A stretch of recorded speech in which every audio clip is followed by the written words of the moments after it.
హైదరాబాద్లో ఉండేటువంటి సినీ ప్రముఖులు పారిశ్రామికవేత్తలు నేను అందరినీ కూడా ఈ తెలుగుదేశం పార్టీ యొక్క వైఖరిని నిలదీయాలని చెప్పి కూడా నేను ఈ సందర్భంగా పిలుపునిస్తా ఉన్నాను.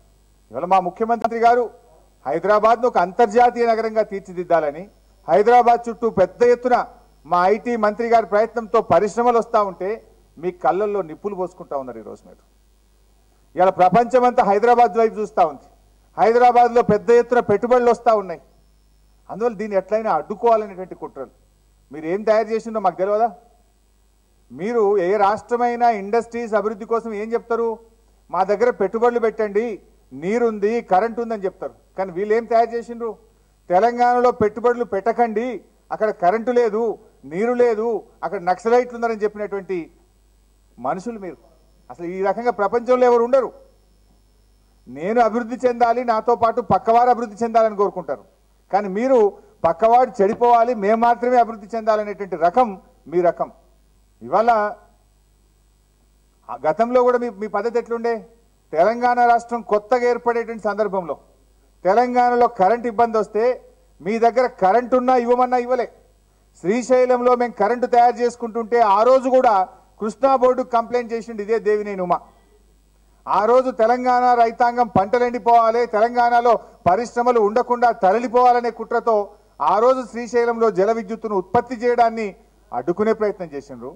ఈరోజు వలసలతో తల్లడిల్లుతున్న పాలమూరు జిల్లాకు సాగునీరు అందించే ప్రయత్నం, హైదరాబాద్కు త్రాగునీరు అందించే ప్రయత్నం, హైదరాబాద్ చుట్టూ ఉండే పరిశ్రమలకు నీరందించేటువంటి ఒక ప్రయత్నం తెలంగాణ ప్రభుత్వం చేస్తూ ఉంటే దీన్ని కూడా అడ్డుకునేటువంటి ప్రయత్నం చేస్తున్నారు. అంటే మీరు ఎంత అవకాశవాదులు, మీరెంత పచ్చి దగా మోసం మీ నాయకులది మీద ఉంటుందంటే ఇవాళ ఒక ఉదాహరణ. మీరేమంటున్నారు? ఇవన్నీ కొత్త ప్రాజెక్టులట, అనుమతులు తీసుకోకుండా కడుతున్న ప్రాజెక్టులు అంటున్నారు. ఉమ్మడి రాష్ట్రంలో ఆంధ్రప్రదేశ్ రాష్ట్రంలోనే దిండి ప్రాజెక్టుకు 2007వ సంవత్సరంలో ఇచ్చినటువంటి జీవో ఈ జీవో. మేం చెప్పలే, 2007 అంటే ఇవాళటికి 8-9 సంవత్సరాల క్రితం ఇచ్చిన జీవో. అప్పుడే డిపిఆర్ కూడా తయారైంది. మేము కొత్తగా ఏం చేస్తలేం.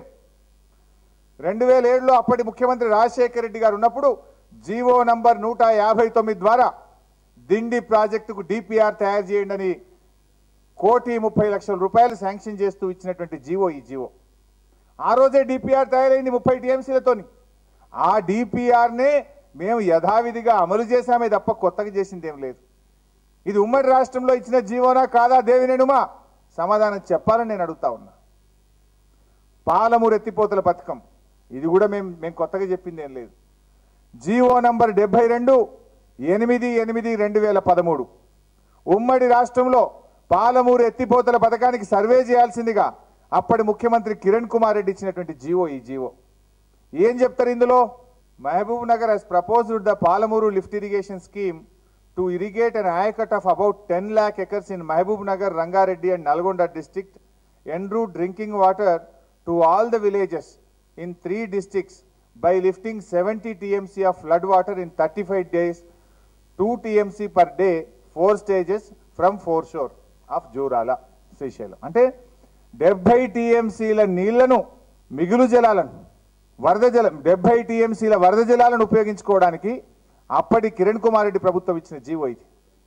కొత్తగా మేము చేసింది ఏం లేదు. ఇవాళ మా ముఖ్యమంత్రి గారు నిన్న శంకుస్థాపన చేసింది ఏంది? 90 TMCలతో చేసినాం. 20 TMCలు హైదరాబాద్ నగరానికి మంచినీరు, 70 TMCలతోని మహబూబ్ నగర్, రంగారెడ్డి, నల్గొండ జిల్లాలోని 10 లక్షల ఎకరాలకు నీళ్ళు ఇవ్వడం కోసమే ఇచ్చాం. కొత్తగా మేము ఏం చేసాం? ఇందులో కొత్తదనం ఏముంది? అంటే ఉమ్మడి రాష్ట్రంలో మీరు ఇచ్చిన జీవోలన్నీ మాకు చెక్కలు గింతలు పెట్టడానికా? మమ్మల్ని మోసం చేయడానికా? మమ్మల్ని దగా చేయడానికా? అంటే కాగితాలు మాత్రమే మాకు ఇచ్చి నీళ్లు మీరు తీసుకుపోవడానికి ఉమ్మడి రాష్ట్రంలో మిమ్మల్ని మా తెలివితేటలతో మోసం చేశామని చెప్పడానికి మాట్లాడుతున్నారా అని నేను అడుగుతా ఉన్నాను. ఏ రకంగా ఉమ్మడి రాష్ట్రంలో ఈ జీవోలు ఇచ్చిండ్రు?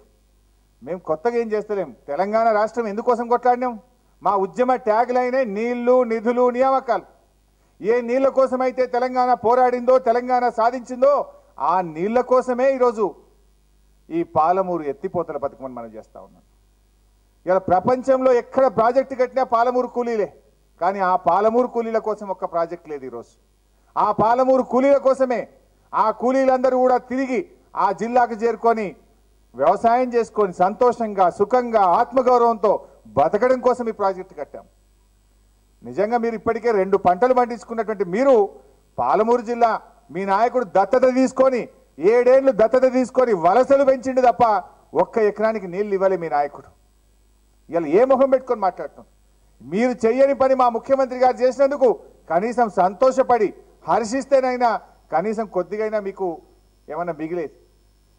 కానీ ఈరోజు మీ పద్ధతి, నేను ఈ సందర్భంగా ఒకటి డిమాండ్ చేస్తున్నా. తెలంగాణలో ఉండే తెలుగుదేశం పార్టీ అధ్యక్షుడిగా చెప్పుకునే ఎల్ రమణ, ఫ్లోర్ లీడర్గా చెప్పుకునే ఎర్రబెల్లి దయాకర్ రావు, మీ వైఖరి ఏంది? దీని మీద సూటిగా తెలంగాణ ప్రజలకు సమాధానం చెప్పాలి. మీకు సిగ్గు శరం ఏమైనా తెలంగాణ ఆత్మ గౌరవం పౌరుషం ఉంటే నిలదీయండి చంద్రబాబు నాయుడు, దేవినేని ఉమన్. లేదు చేత కాకపోతే రాజీనామా చేసి ప్రజల పక్షాన నిలబండి. ఏమంటారు? ఎర్రబెల్లి దయాకర్ రావు గారు పాలమూరు ఎత్తిపోతల పథకం కట్టాలంటారా వద్దంటారా? సమాధానం చెప్పండి.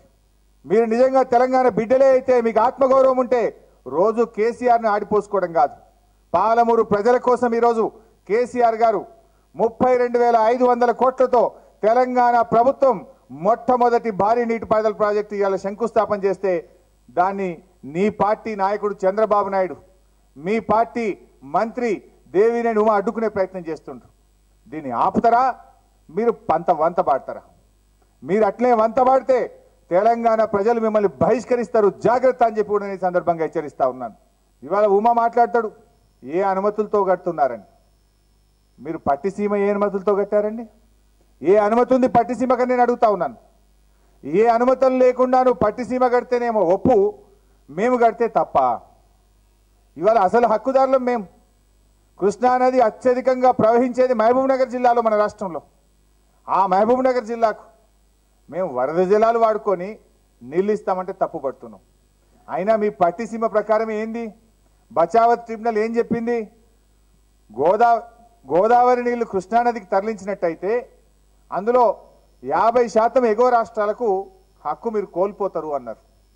ఇవాళ మీరు పట్టిసీమ ద్వారా 80 టీఎంసీలు గోదావరి నుంచి కృష్ణకు తీసుకపోతే ఎగువ రాష్ట్రం తెలంగాణ రాష్ట్రమే కదా. మాకు 40 టీఎంసీలు బాజాప్తా హక్కు దొరుకుతుంది. వరద జలాలు కాదు, మిగులు జలాల్లో హక్కు దొరుకుతుంది మాకు. దాంతోనే కట్టుకుంటాం మేము. అయినా నేను ఇంకోటి అడుగుతున్నా, మీరు కట్టిన ప్రాజెక్టులకు దేనికి అనుమతి ఉందండి? అనుమతులు వచ్చినాకనే మీరు ప్రాజెక్టులు కట్టినరా?